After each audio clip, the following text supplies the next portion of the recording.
것 같아요. 상승장인지 하락장인지 구별하는 방법. 사실 이 주식시장은 제목만 다를 뿐 똑같은 줄거리를 반복하는 연극과도 같다.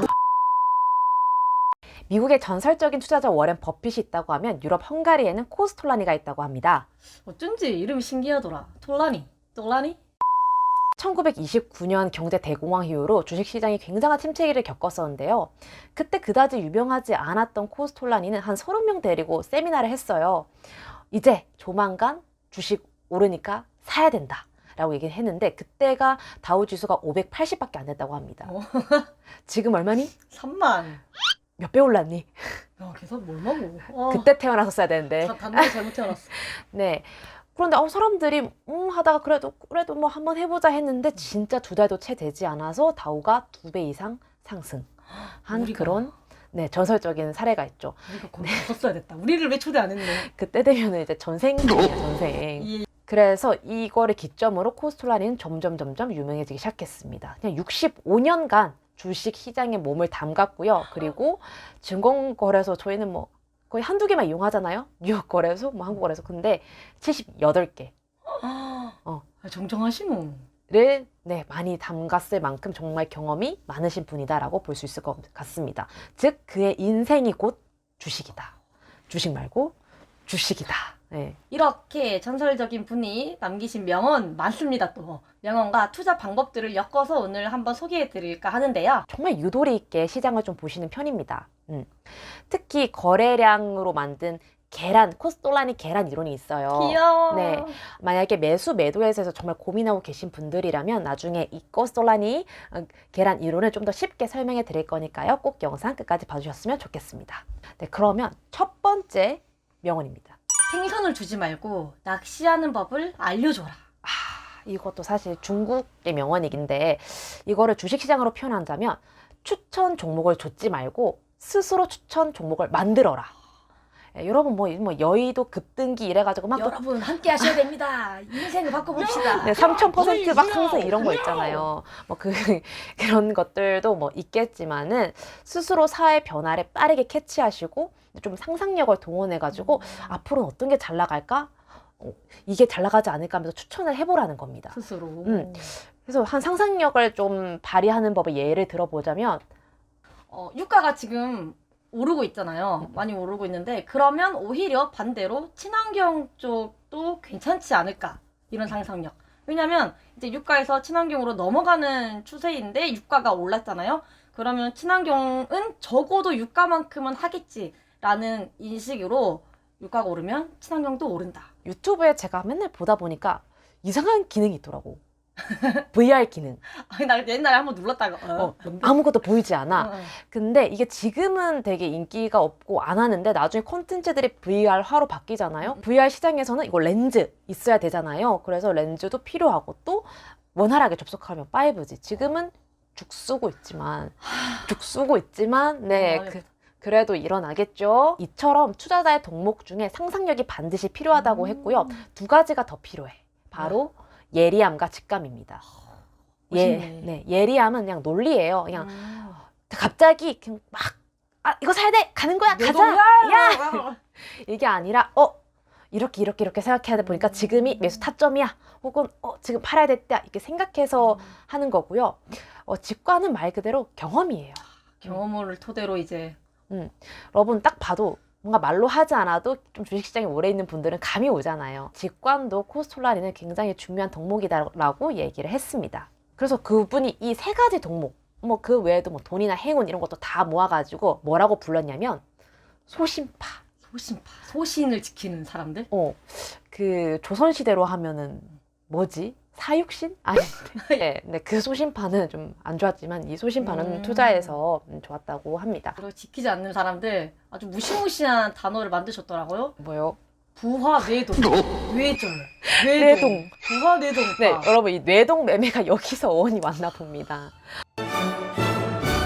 하면은 여러분이 또 투자하실 때 투자 시기별로 대응이 달라야 되는 거 아닌가 좀 고민하시는 분들이 있을 것 같아요. 이것도 똘라님께서 단기 시기별로 말씀해 주셨는데 설명해 주시죠. 딱 정해줬습니다. 중기는 1년에서 3년, 장기는 10년입니다. 좀 기네요. 다른 사람들보다. 네. 그러니까 그러면 단기 같은 경우에는 어떤 게 시세의 변화를 주느냐 하면은 의외로 경제 상황이나 기업에 따라서는 시세가 그렇게 변화되지 않는다고 합니다. 뭐 기업의 뭐 이익성이나 그런 거 다 필요 없이? 뭘로 이제 단기가 시세가 변하냐 하면 대중의 심리 아니면 그날의 핫 뉴스 핫 뉴스. 그치. 맞는 것 같아요. 네, 단타. 네. 네. 그럼 중기는요? 중기는 이제 주식의 수요와 공급적인 측면에서 봐야 된다고 했습니다. 그래서 채권 수익률에 따라서 주식의 수요와 공급이 달라지잖아요. 그쵸, 그쵸. 그래서 중기의 경우에는 채권 수익률을 꼭 체크를 하셔야 된다고 합니다. 네, 좀 금리나 전체적인 경제 구조 같은 부분이 왜냐면 돈이 어디로 몰릴지 결정을 해야 되는 거기 때문에 또 우리가 채권에 관련된 영상을 얼마 전에 또 올렸으니까요. 한번 참고해 보셔도 괜찮을 것 같습니다.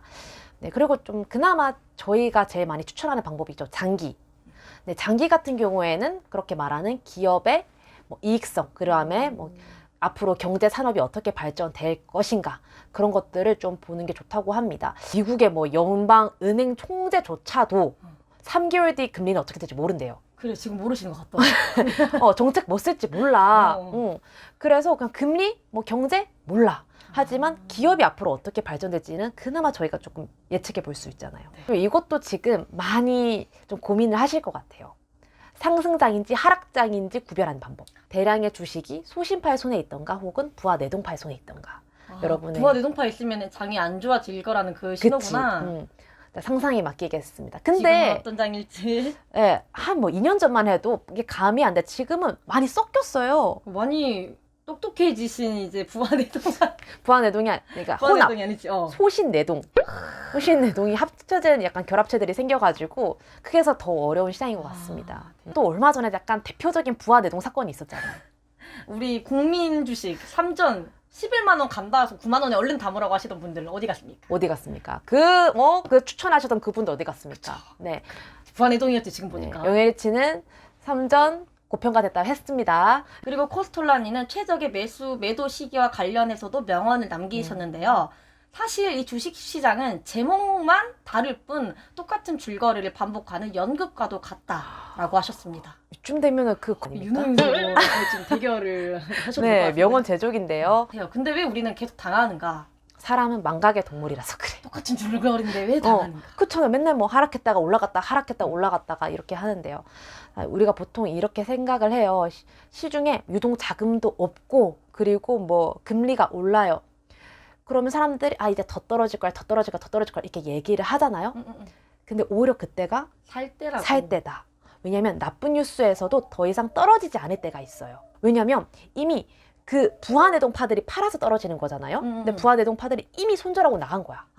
그래서 더 떨어질 그것도 없고 남은 자리는 소신파들이 지키고 있거나. 남은 파들은 소신파들 지키고 있거나 아니면 진짜 주식이 아무도 사고 있지 않거나 그냥 이 상태거나. 그때가 살 때다 오히려. 네. 비유가 맞을지 모르겠는데 작년 한 3월 중순쯤에 뭐 코로나 터지고 다 뉴스 때려도 그 이상 내려가지 않았잖아요. 계속. 또 어지간히 내려갔었어야지. 그쵸. 뭐 4월, 5월 계속 코로나로 막 때려도 안 내려가잖아. 조금 올라갔잖아. 오히려 4월, 5월에는. 그러니까 오히려 그때가 살 때였다.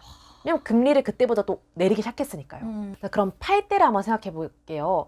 계속 호재를 던져. 그런데도 안 올라. 그럼 이제 팔 때죠. 왜냐? 끝까지 간 거구나 이미. 부하내동파도 다른 부하내동파한테 이걸 주식을 넘겨야 돼요. 대대손손 뭘 부하내동을 넘겨주는 거야. 이게 넘겨야 되는데 이제 넘길 것도 없는 거지. 그러면 이제 이렇게 되는 거예요. 그럼 여러분들이 좀 궁금하셨던 이 똘라니의 계란이론. 왜 계란인지. 좀 거래량에 관련된 기법을 한번 지혜 씨께서 설명해 주시죠. 먼저 살 때입니다. 첫 번째, 거래량이 적은데 주식수도 적을 때.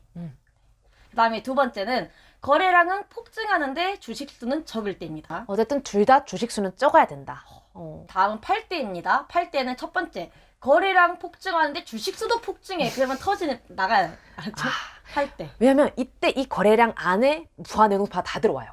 두 번째는 거래량이 감소하는데 주식수도 서서히 줄어들 때입니다. 약간 고점이 형성하고 약간 조금씩 내려올 때 약간 그 쌍봉의 형성 느낌이 나네요.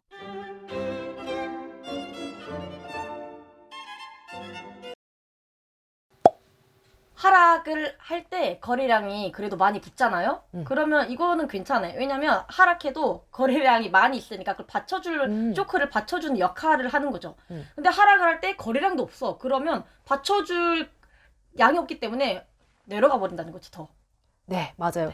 찔끔찔끔 오르는데 거래량이 적다? 그러면 힘이 남아있는 거야. 아니면 단단해. 몰래 매집을 응축을 하고 하는 거죠. 있는 거거나. 네, 그런 주식을 좀 찾아야 된다. 아시는 분 영일이시 연락 아시는 분 연락 주세요. 그리고 이렇게 인내심이 중요한 만큼 모든 주식을 내가 다 맞춰가지고 다 이러지 않아도 된다고 하십니다. 다 맞출 필요가 없고 그렇기 때문에 뭐 지금 당장 내일 오를까 내릴까 보다는 그냥 차라리 장기적인 전망으로 기업의 이익치나 성장성을 공부하는 게 더 좋다라고 얘기를 합니다. 그러면 이런 수많은 명언 속에서 개인 투자자들은 어떻게 공부를 해야 되는 건가요? 공부를 일단 이렇게 말씀하셨어요. 모두가 전문가가 될 필요는 없대요. 너무 좋아요, 정말부터. 모든 걸 다 알거나 읽을 필요는 없다. 하지만 무엇이 어디에 있는가 정도는 알아야 된대요. 그러니까 즉 얇고 넓은 지식, 동화 전가 같은 지식 그 마치- 정도만 저희처럼 마치 영일이치 같은데. 그런 정도만 있어도 투자에 정말 도움이 된다라고 얘기를 했습니다. 그러면 이왕 공부할 거 좀 추천해주고 싶은 공부가 있다던데. 또 논란이가. 학문이 하나 있죠 또. 어, 대중심리학입니다. 경제학 아니고. 아우 이게 더 중요한 것 같아요. 재무이론 경제 아니고? 재무 필요 없는 것 같다. 그리고 혼자 공부하기 솔직히 힘들잖아요. 네, 전문가 이용해도 됩니다. 돈 오. 듣고 수업 들어도 돼요. 그래서 톨라니가 뭐 전문가를 통해서 뭐 공부하는 거 그런 거 부끄럽게 생각하지 말고 이런 또 약간 위로가 되는 조언을 남겼어요. 뭔데? 조언가를 이용해서 돈을 벌었으면 성공한 거. 오케이. 그리고 내가 공부해서 돈 벌었으면은 위대한 성공한 거. 오케이. 근데 내가 남들과 다르게 생각해서 돈 벌었다? 엄청난 성공한 거. 어쨌든 돈만 벌으면 성공. 성공이다. 네, 자본주의 끝판왕이네. 멋있어요. 돈 벌면 성공한 거예요, 그냥. 특히 그 남들과 반대로 생각해서 돈 번 사람이 피터 린치, 역발상 투자법. 그리고 코스톨라니 역시도 진짜 망하기 직전, 파산 직전에 자동차 기업을 하나 사서 500% 먹고 혼자 사는 같이 사지. 나 네. 알려줘. 안 태어났다고 그때. 그래서 여러분이 이렇게 작은 채널을 또 찾아가지고 어떻게 오셨는지 궁금합니다. 네, 잘 오셨어요. 이런 공부하는 것도 저는 정말 대단한 거다라고 생각을 합니다. 저희가 뭐 솔직히 맨날 공부하시고 맨날 어떤 기업들을 소개를 해드리잖아요. 근데 매수, 매도 시점 이런 것도 알려드리지 않고 그냥 스스로 판단해서 해라! 마지막에 꼭 우리 그만. 그냥 스스로 판단해라! 이렇게 얘기를 하잖아요. 근데 그래서 돈을 버셨다. 그럼 그냥 잘하신 거예요. 내가 뭐 용일치 때문에 돈 벌었어요. 이런 댓글도 정말 감사하지만 그냥 여러분이 잘하신 거예요. 네. 마지막 진짜 일생을 다 갈아 넣은 조언입니다. Enjoy your life. 인생을 즐겨라. 개인적으로 너무 마음에 드는 조언입니다. 이렇게 다 얘기해놓고 마지막은 인생을 즐겨라? 이렇게 막 투자 공부하고 뭐 머리 아프고 스트레스 받고 이러지 말고 재밌게 즐겁게 투자 공부도 즐겁게 이렇게 하라고 말씀을 하셨습니다. 그리고 지금 저희가 이렇게 얘기하는 것도 어떻게 보면 되게 지적 대화 맞잖아요? 대화 맞잖아요. 말씀하시는 분들 네. 혼나요? 네, 근데 뭐 대화 중에서도 야 무슨 일이고? 지금 물렸나? 손절 각이다. 이건 아닙니다. 이런 대화 말고 이거 누가 봐도 부안의 동의 대화였어요. 이거 말고 이 기업 앞으로 어떨 것 같아? 야 경제 산업 분야 좀 어떻게 바뀔 것 같아? 이런 얘기는 해도 돼. 전문가만 이런 얘기 하는 거 아니에요. 뭐 전문가만 다 돈 법니까? 그러면 우리나라 경제학자, 박사, 석사 다 돈 다 벌고 빌 게이츠 다 가. 야. 그래서 여러분이 이렇게 즐겁게 저희와 함께 담론하는 그런 투자자가 됐으면 좋겠습니다. 그럼 우리 모두 리치 오늘 그날까지 다음 영상에서 만나요.